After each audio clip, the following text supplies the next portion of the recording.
نحمده ونصلي على رسوله الكريم أما بعد فأعوذ بالله من الشيطان الرجيم بسم الله الرحمن الرحيم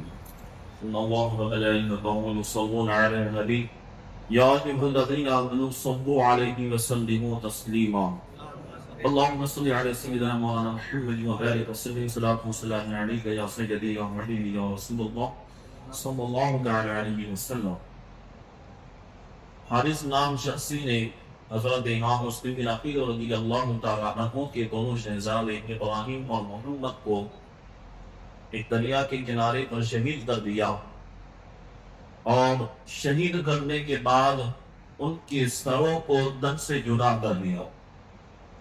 تن سے جدا کرنے کے بعد دونوں کے سروں کو ایک بورے میں رکھ لیا اور دونوں کے تن کو جو ہے دریا میں پھینک دیا. اب یہ گمان کرتا ہوا اس نے تو دولت اور شہرت کی لالچ میں آ کر دونوں شہزادگان کو قتل کیا تھا. اب ابن زیاد کی بارگاہ میں گیا، ابن زیاد کے دربار میں گیا تاکہ ابن زیاد سے انعامات و اکرامات حاصل کر سکے. تو حارث دونوں کے سروں کو لے کر ابن زیاد جو کوفے کا گورنر تھا، یزید کا پیروکار تھا، اس کی بارگاہ میں گیا اور عرض کیا کہ دیکھو میں آپ کے لیے کتنا بڑا کام کر کے آیا ہوں، اور دیکھو یہ آپ کے لیے میں اس بوری میں تحفہ بھر کر لایا ہوں. تو ابن زیاد نے کہا کہ عابد کا حکم ہو کون، اور اس بوری میں کس کے سر تم لے کر آئے ہو، اور اس میں تیرے لیے ہمیں ساتھ کیا خاص کام کر کے آئے ہو کہ جو تمہارے اتنے دیوار چڑھے ہوئے. تو حارث نے کہا کہ میں نے آپ کے دشمنوں کے سروں کو اس میں لے کر آیا ہوں. ابن زیاد نے کہا کہ میرے ایسے کون سے دشمن ہیں، مجھے بھی تو پتا چلے، ان کا نام تو بتاؤ. تو حارث نے کہا کہ اس بوری میں امام مسلم کے دونوں شہزادوں کا سر لے کر میں آپ کے بارگاہ میں آیا ہوں. جیسے ہی ابن زیاد نے یہ بات سنی تو اس کا غصہ چڑھ گیا، پارا چڑھ گیا، اور غضبناک ہو کر بولا تو فقط یہ تو نے کیا کیا، میں نے تو یہ اعلان کرایا تھا کہ لوگ جو ہے جس کسی کو بھی امام مسلم کی دونوں شہزادے ملے تو زندہ صحیح سلامت مجھ تک پہنچائے، لیکن تو نے دونوں کو قتل کر دیا ہے. اس وجہ سے کیونکہ میں نے یزید کے یہاں پر پیغام بھیجایا ہے، قاصد بھیجایا ہے کہ میرے پاس امام مسلم کے دونوں شہزادے گرفتار کیے ہوئے ہیں، اگر آپ کا حکم ہو تو میں ان دونوں شہزادوں کو یزید کے دربار میں پیش کروں، آپ کی بارگاہ میں پیش کروں. ابن زیاد نے پہلے یہ خط روانہ کر دیا تھا. تو ابن زیاد نے کہا کہ تو نے تو بڑا ہی معاملہ گڑبڑ کر دیا ہے، تو نے ان دونوں شہزادوں کو قتل نہیں کرنا تھا، تجھے آخرکار کس نے حکم دیا تھا کہ ان دونوں شہزادوں کو تو قتل کرے. لیکن اس نے انعامات و اکرامات حاصل کرنے کی لالچ میں دونوں شہزادوں کو سب کر دیا تھا. مجمع لگا ہوا تھا، اس نے سوچا کہ اسے انعامات و اکرامات حاصل ہوں گے، لیکن ابن زیاد کو اور زیادہ غضبناک ہو گیا، اشتعال ہو گیا، اور بہت زیادہ غضبناک ہو کر غصے میں آ کر ایک شخص جو جلاد کھڑا ہوا تھا جس کا نام مقاتل کہا گیا ہے، تو اس نے مقاتل کو حکم دیا کہ تم اس بدبخت کی گردن مارو اور اس کا سر تک سے اڑا دو. تو جیسے ہی اس مقاتل نے اس کا حکم سنا ابن زیاد کا، تو آگے بڑھ کر حارث نامی بدبخت کا جو ہے سب تن سے جڑا کر دیا، اور نہ ہی خدا ملا، نہ ہی وصال سلام، نہ ادھر کے رہے نہ ادھر کے رہے. انعامات حاصل کرنے کی لالچ میں اس نے امام مسلم کے اہل بیت اطہار کے لوگوں کو قتل کر دیا تاکہ دنیا کی دولت حاصل ہو جائے، تاکہ دنیا کی شہرت حاصل ہو جائے. لیکن کیا ہوا، ایسی بدبختی آن پڑی کہ ابن زیاد نے تو اسے بھی قتل کروا دیا. خسرت دنیا و آخرت، دنیا میں بھی اس کا خسارہ ہو گیا اور آخرت میں بھی خسارہ ہوا. تو پھر امام مسلم رضی اللہ تعالیٰ عنہ چونکہ پہلے ہی امام علی مقام رضی اللہ تعالیٰ عنہ کی بارگاہ میں خط بھیجا چکے تھے، تو امام علی مقام رضی اللہ تعالیٰ عنہ کو جیسے ہی امام مسلم کا خط پہنچا، اس میں آپ کے لیے یہ بہت ساری چیزیں لکھی ہوئی تھی کہ یہاں کے حالات بالکل بہتر ہیں اور تمام لوگ آپ کی بیعت کرنے کے لیے تیار ہیں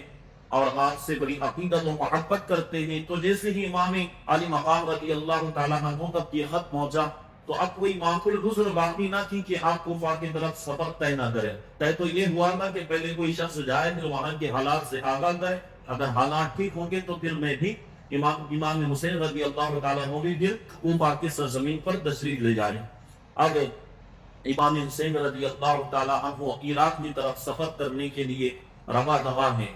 پھر صحابہ کرام رضوان اللہ علیہم اجمعین، جلیل الصحابہ کرام حضرت عبداللہ بن زبیر، عبداللہ بن عمر، عبداللہ بن عباس اور دیگر صحابہ کرام پھر حضور کی بارگاہ میں آئے اور عرض کی کہ نواسۂ رسول، جگر گوشہ بطن، آپ عراق والوں کی باتوں پر نہ جائیں، وہ بڑے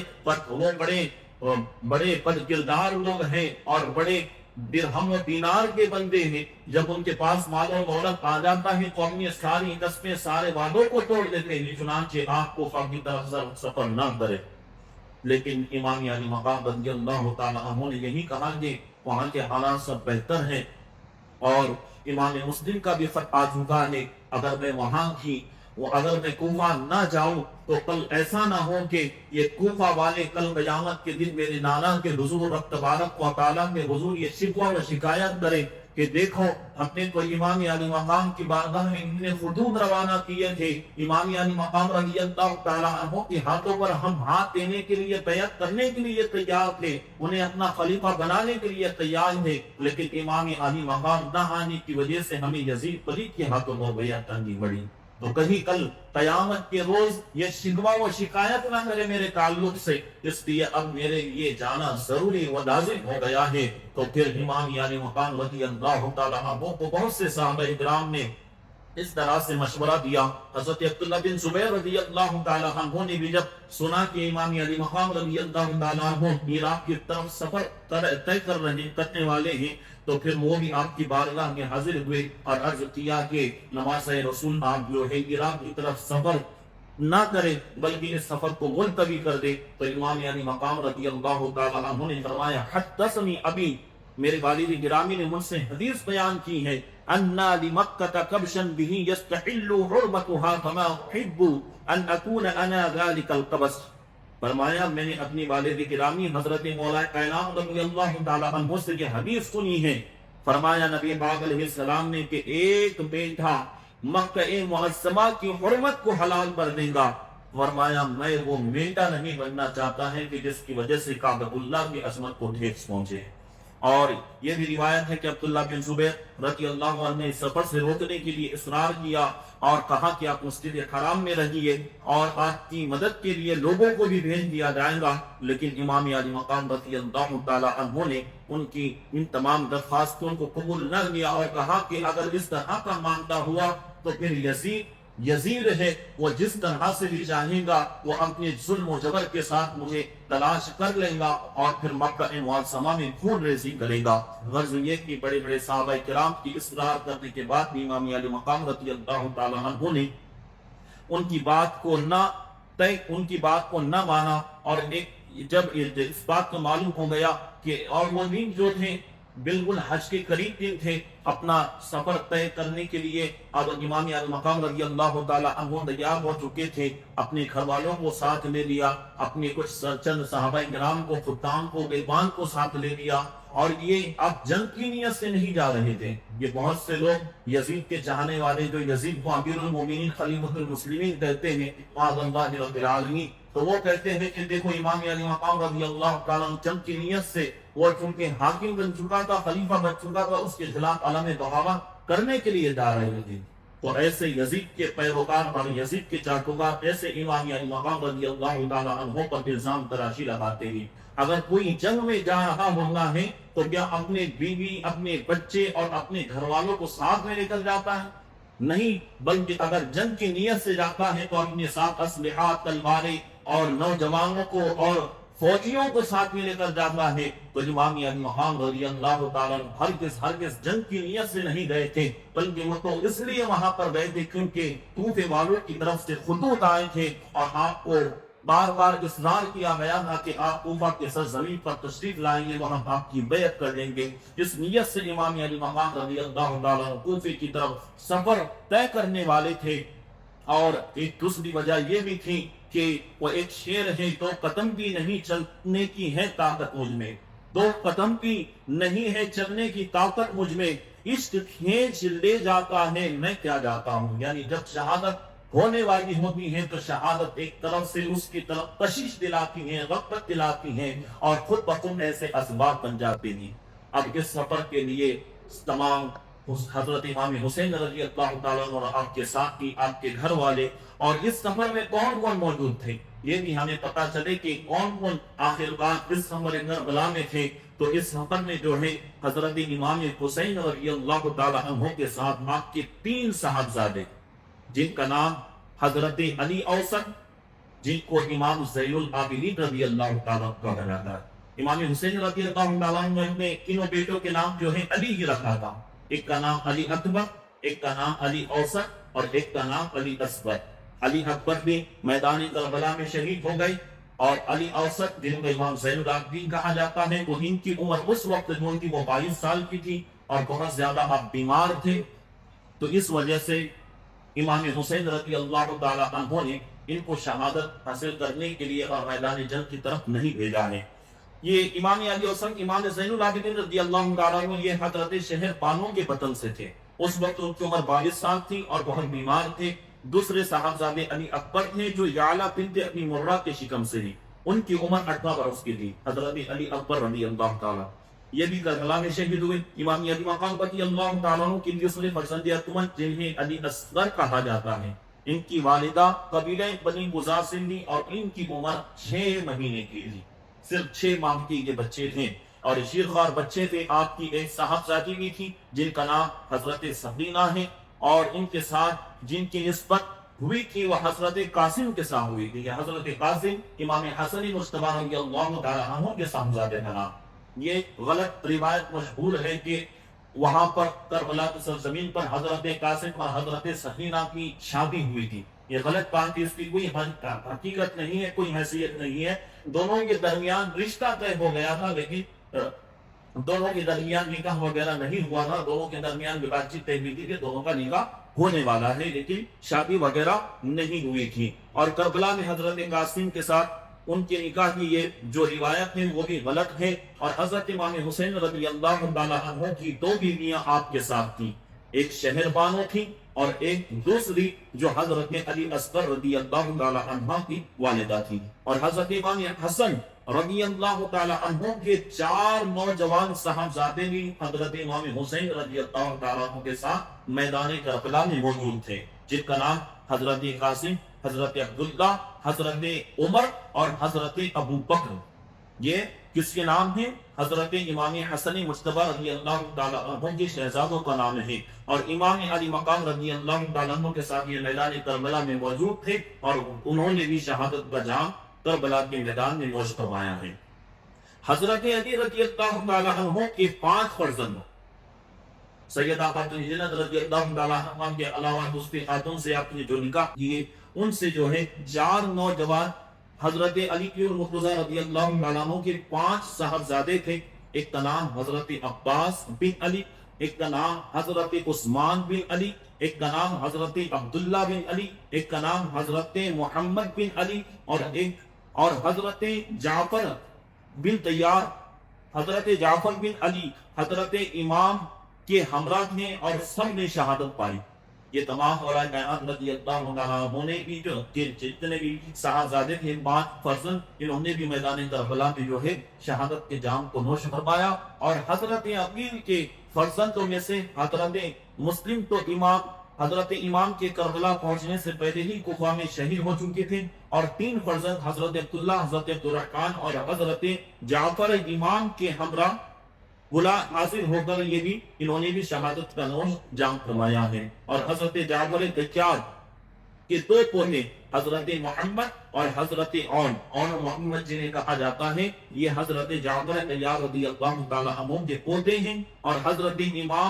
امام علی مقام رضی اللہ تعالیٰ عنہ کے ساتھ میدان کربلا میں حاضر تھے، اور انہوں نے بھی شہادت کا جام نوش فرمایا۔ ان کے والد کا نام عبداللہ بن جعفر ہے، اور حضرت امام حسین رضی اللہ تعالیٰ عنہ کے حقیقی بھانجے ہیں، اور ان کی والدہ حضرت زینب اور حضرت امام رضی اللہ تعالیٰ عنہ کی حقیقی بہن ہے۔ صاحبزادگان اہل بیت میں سے کل 17 افراد اور حضرت امام علی مقام رضی اللہ تعالیٰ عنہ کے ساتھ مرتبہ شہادت سے سرفراز ہوئے۔ یعنی اہل بیت اطہار کے اور حضرت امام حسین رضی اللہ تعالیٰ عنہ کے گھر والوں میں سے امام علی مقام رضی اللہ تعالیٰ عنہ کے صاحبزادے، حضرت امام حسن مصطفیٰ رضی اللہ تعالیٰ عنہ کے صاحبزادے، مولا کائنات رضی اللہ تعالیٰ عنہ کے صاحبزادے، اس طرح کل ملا کر 17 افراد تھے جنہوں نے میدان کربلا میں شہادت کے نوش کو جا فرمایا، اور حضرت امام زین العابدین رضی اللہ تعالیٰ عنہ، عمر بن حسن اور محمد بن عمر بن علی اور دوسرے کب عمر صاحبزادے قیدی بنائے گئے،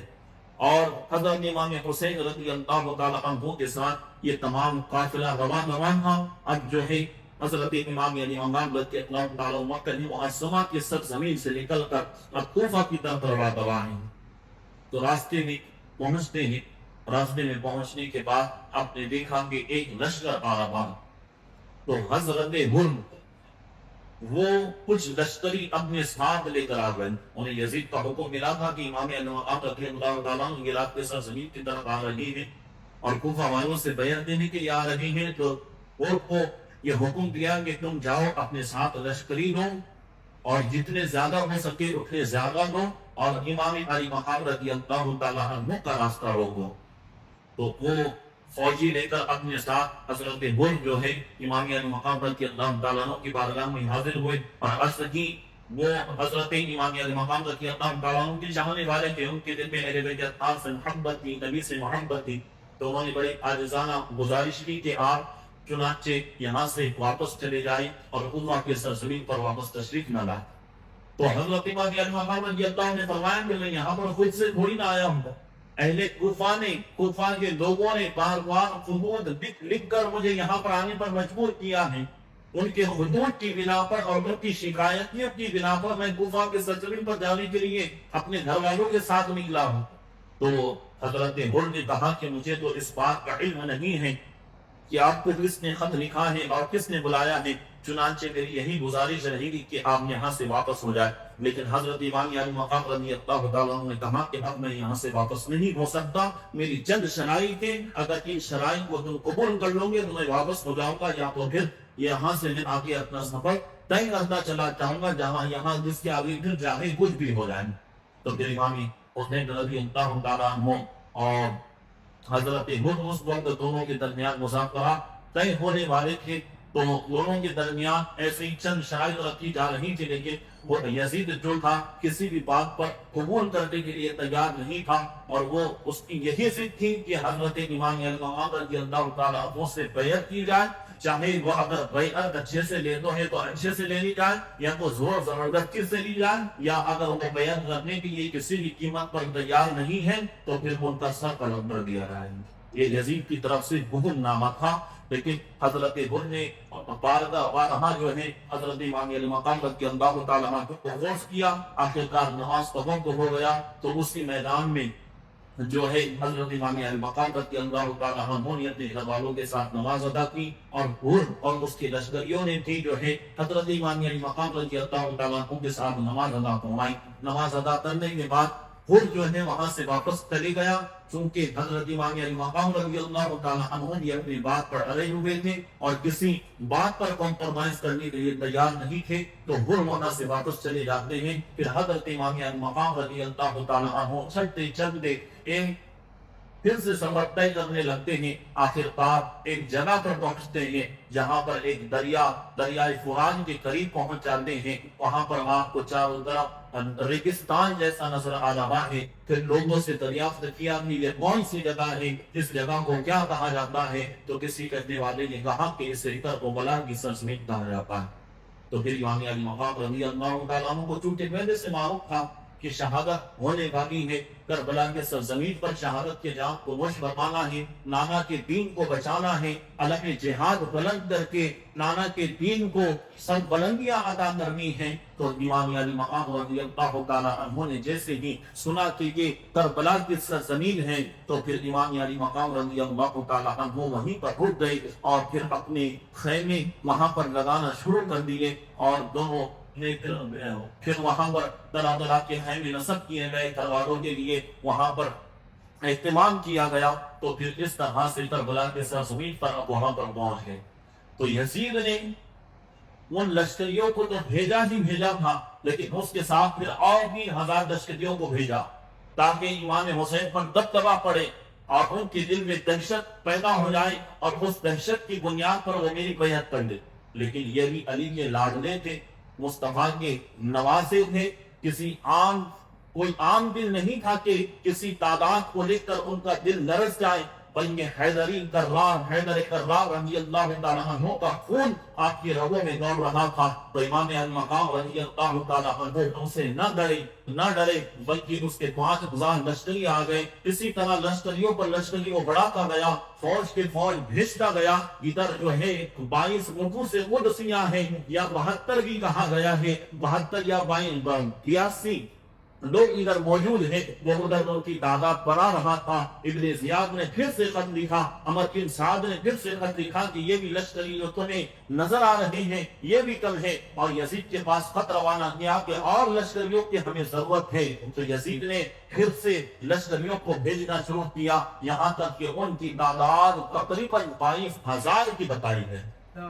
22,000 لشکری. ادھر صرف 72 نفوس قدسیہ موجود ہیں، حضور کی آل موجود ہیں، مولانا کائنات کے گھر والے موجود ہیں، اور ادھر 22,000 کا لشکر جبار موجود ہے. اور ان 22,000 لشکریوں میں وہ بھی لوگ شامل ہو گئے تھے جنہوں نے امام علی مقام رضی اللہ تعالیٰ عنہ کی بارگاہ میں عرض کی تھی کہ اے نواسہ رسول، آپ کے ہاتھوں پر بیعت کرنے کے لیے تیار ہے، آپ کے ہاتھوں پر اپنی جانوں کو قربان کرنے کے لیے تیار ہے. لیکن پیسے کی ہوس نے ایسا اندھا کر دیا تھا. پھر یزید کی محبت کے وہ دل دادے ہو گئے، اور یزید کی محبت اور پیسوں کی ہوس نے انہیں اندھا کر دیا. اور جن کوفیوں نے خط لکھ کر امام علی مقام رضی اللہ تعالیٰ عنہ کو بلایا تھا، اب وہی امام علی مقام رضی اللہ تعالیٰ عنہ کے قتل کے در پہ ہو گئے اور امام حسین کے خون کے پیاسے ہو گئے. پھر امام علی مقام رضی اللہ تعالیٰ عنہ کربلا کی سرزمین پر پہنچ گئے. پھر سے عمر بن سعد نے یزید کو خط لکھا کہ تم پھر سے اور لشکریوں کو بھیجو. تو یزید نے لکھا کہ تم پاگل ہو گئے ہو، وہاں پر صرف 82 اور 72 حضرات موجود ہے اور 22,000 کا لشکر جرار بھیج دیا ہے، پھر بھی تم انہیں کم کہہ رہے ہو اور کہہ رہے ہو کہ اور یزیدی لشکری ہمیں فوجی چاہیے. تو عمر بن سعد نے کہا کہ تم ان لوگوں کو معمولی سمجھ رہے ہو، یہ کسی عام کی آل سے نہیں ہے، بلکہ ان میں مصطفیٰ کریم کا خون موجود ہے، ان میں مولائے کائنات کا خون دوڑ رہا ہے. اگر ایک ایک بندہ بھی یہ نکل گیا اور اپنے حال پر آ گیا اور اپنی انا پر آ گیا تو پھر ایک ایک جن بھی جو ہے 1000 لشکریوں کو یوں ہی کاٹ کر رکھتے ہیں. تو ان کی دہشت اور ان کا وقار اور ان کی غضبناک جو ہیبت تھی ان کافروں، ان یزیدیوں کے دلوں میں بیٹھ چکی تھی. 72 کو دیکھ کر بھی وہ لرز رہے تھے اور کانپ رہے تھے کہ کہیں ایسا نہ ہو کہ امام علی مقام رضی اللہ تعالیٰ عنہ کے صاحبزادے ان کے گھر والے ہمیں کہیں کاٹ کر ختم نہ کر. تو یہ امام علی مقام رضی اللہ تعالیٰ عنہ اب کربلا کی سرزمین پر پہنچ گئے ہیں. خیمے نصب ہے، بار اصرار کیا جا رہا ہے کہ یزید کی جو ہے تم بیعت کر لو، تمہیں چھوڑ دیا جائے گا، تمہاری جانوں کو بخش دیا جائے گا، تمہیں مال و دولت سے نواز دیا جائے گا، تمہیں عہدے سے نواز دیا جائے گا. لیکن امام علی مقام رضی اللہ تعالیٰ عنہ کا وہی نعرہ تھا کہ میں کبھی بھی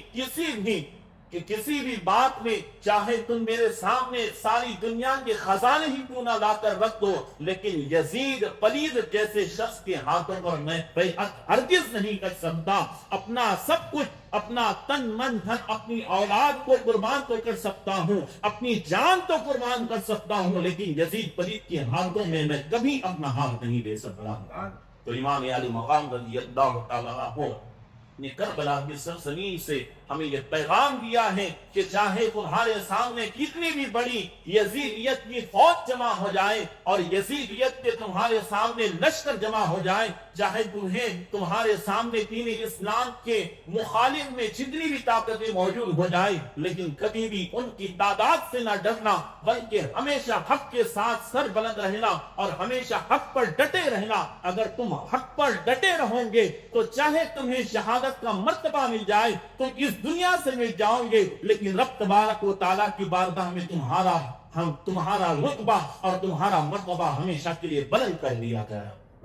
تو جو بھی حق کی راہ میں جان دینے سے نہیں ڈرتا ہے اپنا سب کچھ قربان کر جاتا ہے اور رب کی راہ میں اپنی جانوں کو لٹا دیتا ہے تو کوئی یہ نہ سمجھے کہ وہ خسارے میں پڑ گئے اور اس دنیا سے یوں ہی دنیا کی نعمتوں کو چھوڑ کر چلے گئے، بلکہ جو رب کی راہ میں شہید ہو جاتے ہیں، رب کا قرآن کہہ رہا ہے کہ جو اللہ رب العزت کی راہ میں شہید ہو جاتے ہیں وہ مردہ نہیں ہے بلکہ اللہ رب العزت انہیں زندہ فرما دے گا اور لوگوں کے دلوں میں ہمیشہ ہمیشہ کے لیے ان کی محبت کو ودیعت فرما دیتا ہے۔ تو آج یہاں پر یہ مجلس میں ہم جو بیٹھے ہیں دنیا کے ہر کونے کونے میں حسین نام جو نظر آ رہا ہے وہ اسی لیے کیونکہ انہوں نے اپنے نانا کے دین کی خاطر اپنا سب کچھ قربان کر دیا اور جام شہادت کو نوش فرما کر علم اسلام کو تلنگ و بادن کر دیا۔ تو امام حسین رضی اللہ تعالیٰ عنہ کی قربانیاں تھیں۔ اللہ رب العزت کی بارگاہ میں دعا ہے کہ ہم سب کو حسینی کردار اپنانے کی توفیق خیر نصیب عطا فرمائے اور ہمیشہ ہمیشہ امام حسین رضی اللہ تعالیٰ عنہ کی مقدس تعلیمات پر عمل پیرا ہوتے ہوئے اپنی زندگی گزارنے کی توفیق خیر نصیب عطا فرمائے اور ہم سب کو چغور سے، غیبت سے، حسد، جلن اور شراب خوری، برداری، مجلگاہی اور جتنے بھی گناہ کبیرہ و صغیرہ ہیں تمام گناہ کبیرہ و گناہ صغیرہ سے بچتے ہوئے اپنی زندگی گزارنے کے توفیق خیر نصیب عطا فرمائے۔ سبحان ربک رب العزت عما یصفون وسلام علی المرسلین والحمد للہ رب العالمین۔